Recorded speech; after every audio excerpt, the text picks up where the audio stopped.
नमस्कार दोस्तों, आपका हमारे चैनल ज्योति ज्ञान में स्वागत है। चैत्र नवरात्रा के पहले दिन का शुभ मुहूर्त से लेकर पूजा विधि तक यहाँ जाने संपूर्ण जानकारी। चैत्र नवरात्रा के दौरान माँ दुर्गा के 9 रूपों की पूजा कर उनका आशीर्वाद प्राप्त किया जाता है। धार्मिक मान्यता के अनुसार चैत्र नवरात्रा की पूजा में सबसे पहले कलश स्थापना की जाती है और फिर माँ दुर्गा के प्रथम स्वरूप माँ शैलपुत्री की उपासना की जाती है। चलिए जानते हैं माँ शैलपुत्री की पूजा विधि। हिंदू पंचांग के अनुसार 9 अप्रैल से चैत्र नवरात्र की शुरुआत हो रही है। नवरात्रा के दौरान माँ के 9 रूपों की पूजा अर्चना करने का विधान है। धार्मिक मान्यताओं के अनुसार चैत्र नवरात्रि की पूजा में सबसे पहले कलश स्थापना और फिर माँ दुर्गा के प्रथम स्वरूप माँ शैलपुत्री की उपासना की जाती है। मान्यता है कि चैत्र नवरात्रा के दौरान शुभ मुहूर्त में पूजा करने से साधक को जीवन में सुख और शांति की प्राप्ति होती है। प्रथम दिन यानी शैलपुत्री की पूजा विधा। चैत्र माह के शुक्ल पक्ष की प्रतिपदा तिथि की शुरुआत 8 अप्रैल को रात 11:50 से होगी और इसका समापन 9 अप्रैल को रात 8:30 पर होगा। ऐसे में 9 अप्रैल से चैत्र नवरात्र की शुरुआत होगी। इस दिन घट स्थापना का शुभ मुहूर्त सुबह 6:02 से लेकर 10:16 तक है। वहीं अभिजीत मुहूर्त 11:57 से लेकर दोपहर 12:48 तक है। इन 2 शुभ मुहूर्त में आप घट स्थापना कर सकते हैं। चैत्र नवरात्रा के दिन ब्रह्म मुहूर्त में उठकर स्नान करें। इसके बाद मंदिर की सफाई करें। माँ दुर्गा की मूर्ति या तस्वीर स्थापित करें। अब माँ दुर्गा का 16 श्रृंगार करें और फूल माला अर्पित करें। इसके बाद एक कलश लें और उसे आम के पत्तों से सजाएं। कलश के चारों तरफ लाल पवित्र कलावा बांधें। फिर उस कलश पर नारियल स्थापित करें। अब दीपक जलाकर आरती करें और सच्चे मन से दुर्गा सप्तशती पाठ का पाठ करें। इसके अलावा माँ शैलपुत्री के मंत्रों का भी जाप करें। माँ दुर्गा को फल और मिठाई समेत आदि चीजों का भोग लगाएं। अंत में लोगों में प्रसाद का वितरण करें और खुद भी ग्रहण करें। माँ शैलपुत्री को लगाएं ये भोग। चैत्र नवरात्रा के दिन माँ शैलपुत्री की पूजा करें और इसके बाद उन्हें हलवा, रबड़ी या मावा का भोग लगाएं। भोग में फल भी शामिल कर सकते हैं। मान्यता है कि इन चीजों का भोग लगाने से माँ शैलपुत्री प्रसन्न होती है। माँ शैलपुत्री की आरती।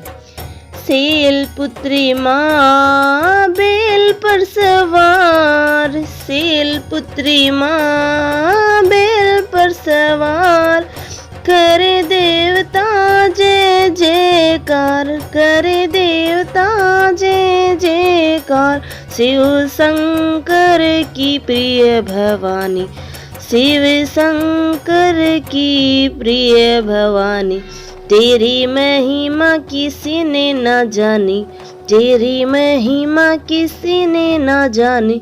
पार्वती तू उमा कहलावे, जो तुझे सिमरे सो सुख पावे, जो तुझे सिमरे सो सुख पावे।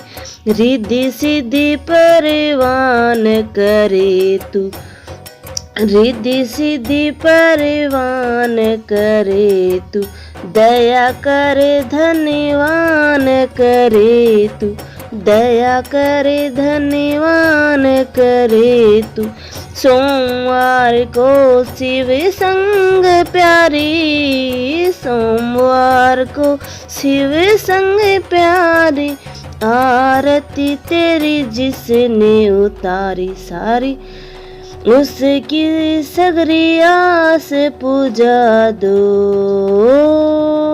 शिव शंकर की प्रिय भवानी, सगरे दुख तकलीफ मिटा दो, घी का सुंदर दीप जला के, गोला गोरी का भोग लगा के, श्रद्धा भाव से मंत्र गाए, प्रेम सहित फिर शीस झुकाए, प्रेम सहित फिर शीस झुकाए।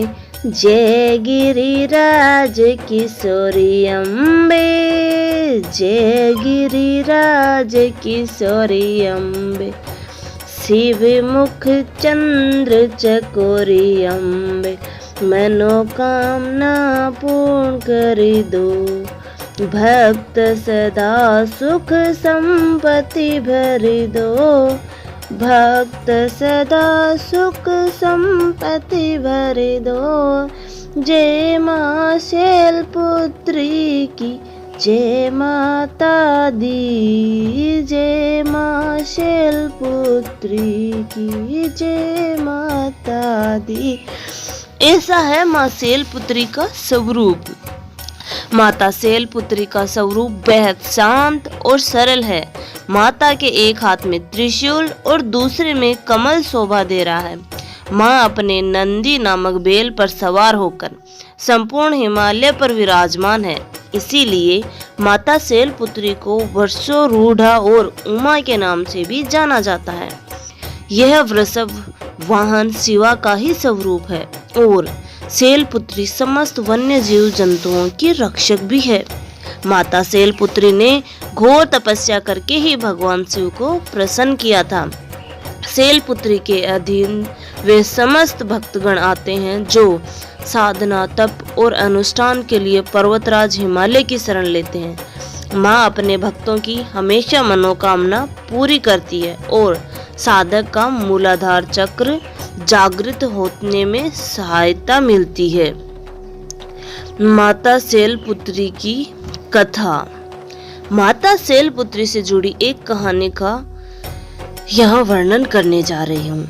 आशा करती हूँ आपको पसंद आएगी। प्राचीन काल में जब सती के पिता प्रजापति दक्ष यज्ञ कर रहे थे तो उन्होंने सारे देवताओं को इस यज्ञ में सम्मिलित होने के लिए आमंत्रित किया था, लेकिन अपने जामाता भगवान महादेव और अपनी पुत्री सती को आमंत्रित नहीं किया।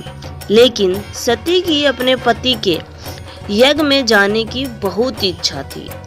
उनकी व्यग्रता देख शंकर जी ने कहा कि संभवतः प्रजापति दक्ष हमसे रुष्ट हैं, इसीलिए उन्होंने हमें आमंत्रित नहीं किया होगा। शंकर जी के इस वचन से सती संतुष्ट नहीं हुई और जाने के लिए अड़ गई। उनकी जिद देखकर भगवान शंकर ने उन्हें वहां जाने की अनुमति दे दी। सती जब अपने पिता के घर पहुंची तो सिर्फ मां ने ही उन्हें स्नेह दिया, बाकी सदस्यों ने उनसे ठीक से बात तक नहीं की और व्यंग्यात्मक छिंटाक्षी भी की।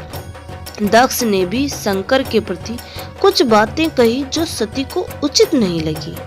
अपने पति का तिरस्कार होता देख उन्होंने योगाग्नि में अपने आप को भस्म कर लिया। जब शंकर को सती के भस्म होने के बारे में पता चला तो वे क्रोधित हो गए और उन्होंने दक्ष के यज्ञ को विध्वंस करवा दिया। यही सती अगले जन्म में शैलराज हिमालय की पुत्री के रूप में जन्मी और शैलपुत्री कहलाई। शैलपुत्री का विवाह भी भगवान शंकर से हुआ और वे फिर से उनकी पत्नी बन गई। पर्वतराज हिमालय की पुत्री होने के कारण माता की पूजा और भोग में सफेद चीजों का ज्यादा प्रयोग करें। माता को सफेद फूल और सफेद वस्त्र भी आकर्षित करते हैं। इसके साथ ही माता को सफेद मिष्ठान का ही भोग लगाएं। माता शैलपुत्री की पूजा करने से कुंवारी कन्याओं को सुयोग्य वर की प्राप्ति होती है और घर में धन धान्य की कमी नहीं होती है। माता के इस स्वरूप को जीवन में स्थिरता और दृढ़ता का प्रतीक माना जाता है। शेल का अर्थ है पत्थर और पत्थर को सदैव अडिग माना जाता है। धन्यवाद दोस्तों, यहाँ तक बने रहने के लिए। आशा करती हूँ